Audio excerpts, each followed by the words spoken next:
नमस्कार दोस्तों, मेरा नाम है विवेक और आज मैं आपके लिए ले आया हूं एक बहुत ही शानदार परमानेंट गवर्नमेंट जॉब जो कि मेल हो फीमेल हो, आप दोनों के लिए बेस्ट है। क्योंकि ये जो वैकेंसी है ये आपकी ऑफिसर लेवल की वैकेंसी है। ये समझ लो, अगर यहां पे आपका सिलेक्शन होता है तो आपको किसी भी दूसरे गवर्नमेंट जॉब की तैयारी नहीं करनी पड़ेगी। सीटों की भी कोई कमी नहीं है, 1450 से भी ज्यादा सीटें हैं और सभी राज्यों के बच्चे इसमें अप्लाई भी कर सकते हैं। और सबसे मेन बात कि यहाँ पे एज की आपको कोई दिक्कत नहीं होने वाली। ये समझ लो कि 40 साल तक के लोग भी इस गवर्नमेंट जॉब में अप्लाई कर पाएंगे विदाउट एनी रिलैक्सेशन। तो इस गवर्नमेंट जॉब की A to Z सारी जानकारी मैं आपको दूंगा, सिलेबस वगैरह, अप्लाई कैसे करना है ये भी बताऊंगा। वैसे भी एक बात बताऊं, इसके आवेदन भी आज ही से स्टार्ट है जिस दिन मैं वीडियो बना रहा हूं। तो ऐसे ही अगर आप लेटेस्ट गवर्नमेंट जॉब के बारे में जानना चाहते हो तो आप एक काम करना, आप सबसे पहले डेली रोजगार को सब्सक्राइब कर लेना। सब्सक्राइब करके बेल आइकन दबा लेना ताकि आपको हर रोज सुबह 10 बजे एक लेटेस्ट गवर्नमेंट जॉब के बारे में पता लगे। साथ ही साथ दूसरी गवर्नमेंट जॉब आती है रोजाना दोपहर 3 बजे हमारे मेन चैनल एग्जाम्स अहेड पर। तो आपको एग्जाम्स अहेड को भी सब्सक्राइब करना है, वीडियो डिस्क्रिप्शन में लिंक मैंने दे दिया है। बाकी चलिए अब वैकेंसी के बारे में जानना स्टार्ट करते हैं। तो चलिए सबसे पहले मैं आपको यही बताता हूं कि आज की गवर्नमेंट जॉब निकाली किसने है। आज की गवर्नमेंट जॉब निकाली है BSSC विभाग ने। जैसा आपका SSC होता है ना, वैसी सेम ये भी है। ठीक है, किसी भी राज्य से आप अप्लाई कर सकते हो, कोई दिक्कत नहीं है। तो चलिए बात करते हैं इंपॉर्टेंट डेट्स की। देखो, आवेदन की बात करें कि आवेदन कब से कर पाओगे, तो आवेदन स्टार्ट है 18 अगस्त से। और ये जो वीडियो है ना, ये भी मैं 18 अगस्त को ही बना रहा हूं। तो आप देख सकते हो कितनी लेटेस्ट गवर्नमेंट जॉब आपके लिए लेकर आता हूं। वहीं पे बात करें लास्ट डेट की, तो फॉर्म भरने की लास्ट डेट है 17 सितंबर, यानी कि पूरे पूरे एक महीने का टाइम आपको फॉर्म भरने के लिए दिया जा रहा है। बात करें टोटल पोस्टों की कि सीटें कितनी आई है, तो आप यहां पे देख सकते हो 1481 यानी 1481 यहां पे टोटल सीट्स आ रखी है। तो सीटें भी काफी अच्छी है। एंड बात करें कि आपका एग्जाम कब होगा, तो बस यही तो ये नहीं बताते, सारी चीजें यहां पे बता दी है, लेकिन एग्जाम कब होगा ये अभी नहीं बताया है, ये आपको बाद में इन्फॉर्म करेंगे। हालांकि उसकी चिंता आपको नहीं करनी है, जब नोटिफिकेशन आया है, आवेदन स्टार्ट हो गए हैं, तो एग्जाम भी होगा, ऐसा थोड़ी है कि नहीं होगा। तो जब भी यहाँ पे एडमिट कार्ड आएगा आप पे मेल मैसेज आ जाएगा, आपको इंफॉर्मेशन मिल जाएगी। क्लियर? तो चलिए इससे आगे बढ़ते हैं और इसकी क्वालिफिकेशन देखते हैं। देखो, क्वालिफिकेशन की जहां तक बात है तो ये डिपेंड करती है कि आप किस पोस्ट के लिए अप्लाई कर रहे हो। जैसे कि यहां पे अगर आप असिस्टेंट ब्रांच ऑफिसर के लिए अप्लाई करते हो तो इसके अंदर जो क्वालिफिकेशन मांगी है वो मांगी है ग्रेजुएशन। आपने किसी भी फील्ड में ग्रेजुएशन करा है, ग्रेजुएट हो तो आप अप्लाई कर सकते हो, कोई दिक्कत नहीं है। आपके ग्रेजुएशन में कितनी भी परसेंटेज हो वो मैटर ही नहीं करती, क्योंकि यहाँ पे एग्जाम होगा और एग्जाम में कितने मार्क्स लाते हो सिर्फ वही मैटर करते हैं। ठीक है ना। नेक्स्ट पोस्ट की बात करें तो ये आई है कॉमर्स वालों के लिए, यानी कि अगर आपने अपनी ग्रेजुएशन कॉमर्स फील्ड से करी है तो आपके लिए अलग से भी पोस्टें आई है। देखो, आप अप्लाई कर सकते हो जूनियर स्टैटिस्टिकल असिस्टेंट के लिए, वहीं पे दूसरी पोस्ट है ऑडिटर की और तीसरी पोस्ट है ऑडिटर कॉर्पोरेशन कमिटीज की। ठीक है, इन सब में क्या मांगा है कि आपकी जो ग्रेजुएशन है वो कॉमर्स फील्ड से होनी चाहिए। ठीक है, बाकी अगर आपने अपनी ग्रेजुएशन यहाँ पे IT से करी है, कंप्यूटर से करी है, तो आपके लिए भी अलग से पोस्ट आई है और उसका नाम है डाटा एंट्री ऑपरेटर। ठीक है ना। तो मैंने आपको बता दिया, यहाँ पे कंप्यूटर की डिग्री चाहिए, यहाँ पे कॉमर्स की डिग्री चाहिए और इसमें कोई भी ग्रेजुएट अप्लाई कर सकता है, एनी ग्रेजुएट। तो चलिए अब बात करते हैं कि यहाँ पे कितना रहने वाला है, क्योंकि आपकी मेहनत करने का मोटिवेशन ही पे होता है ना। तो देखो, यहाँ पे अगर आप असिस्टेंट ब्रांच ऑफिसर में अप्लाई करते हो तो आपका जो पे रहेगा वो रहेगा लेवल 7 के अकॉर्डिंग, यानी कि लगभग इतना। ठीक है ना।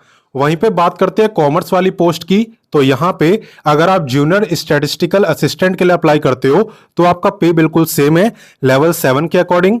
वहीं पे अगर आप ऑडिटर या फिर ऑडिटर कॉर्पोरेशन कमिटीज में अप्लाई करते हो तो आपका पे रहेगा लेवल 5 के अकॉर्डिंग। ठीक है, यानी कि लगभग इतना। अब नेक्स्ट बात करते हैं डाटा एंट्री ऑपरेटर की, तो आपका जो पे है वो यहां पे रहने वाला है लेवल 6 के अकॉर्डिंग, यानी कि लगभग इतना। क्लियर? आ गई बात समझ? तो चलिए आगे बढ़ते हैं। तो अब नेक्स्ट बात करते हैं एज लिमिट की। वैसे मैंने आपको स्टार्टिंग में बोला था कि यहाँ पे एज लिमिट की आपको कोई भी दिक्कत नहीं होने वाली, और आप देख भी सकते हो यहाँ पे आपकी एज काउंट हो रही है 1/8/2025 से, यानी कि 1 अगस्त से। यहाँ पे अगर आप मेल हो तो आपकी एज लिमिट है 18 to 37 ईयर। ये मैं बात कर रहा हूं जनरल कैटेगरी वालों की। और अगर आप फीमेल हो तो आपकी एज लिमिट है 18 to 40 ईयर, यानी कि 40 साल तक की फीमेल भी इस गवर्नमेंट जॉब में अप्लाई कर सकती हैं। तो ये तो बात हुई जनरल वालों की। अब हम बात करेंगे एज रिलैक्सेशन की। तो चलिए उसके बारे में भी मैं आपको बताता हूं। देखो एज रिलैक्सेशन की जहां तक बात है तो यहाँ पे SC ST को मिल रहा है पूरे 5 साल का, यानी ये लोग अप्लाई कर पाएंगे 42 ईयर तक। वहीं पे OBC को मिल रहा है 3 साल का, यानी ये अप्लाई कर पाएंगे 40 ईयर तक। ऐसी फिजिकली हैंडीकैप्ड को मिलता है सबसे ज्यादा पूरे 10 साल का रिलैक्सेशन, यानी ये अप्लाई कर पाएंगे 47 ईयर तक।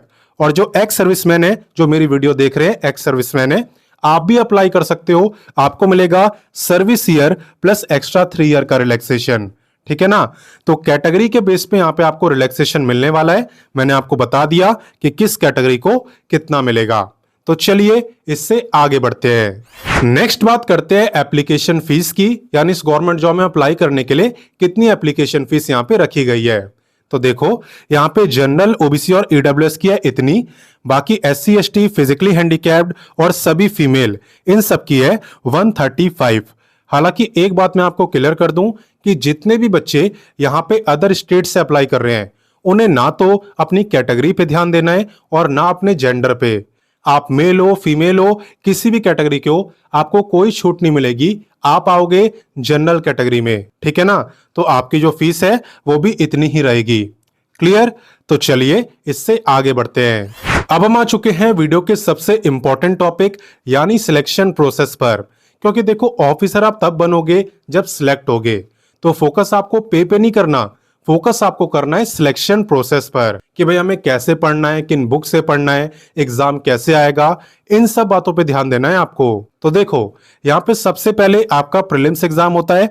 जो बच्चा इसे क्वालिफाई करता है देन उसका होता है मेन एग्जाम, और इसे क्वालिफाई करने के बाद ही ये गवर्नमेंट जॉब आपको मिलती है। तो चलिए वन बाय वन दोनों की बात करते हैं। सबसे पहले बात करते हैं प्रीलिम्स की। प्रीलिम्स के अंदर आपसे 150 क्वेश्चन पूछे जाते हैं, और आपका जो टोटल पेपर है ना वो होता है 600 मार्क्स का। यहाँ पे नेगेटिव मार्किंग भी होती है, -1 की आपकी नेगेटिव मार्किंग है। और यहाँ पे 150 क्वेश्चन करने के लिए जो टाइम आपको दिया जाता है वो दिया जाता है 2 घंटे 15 मिनट, यानी कि 135 मिनट का।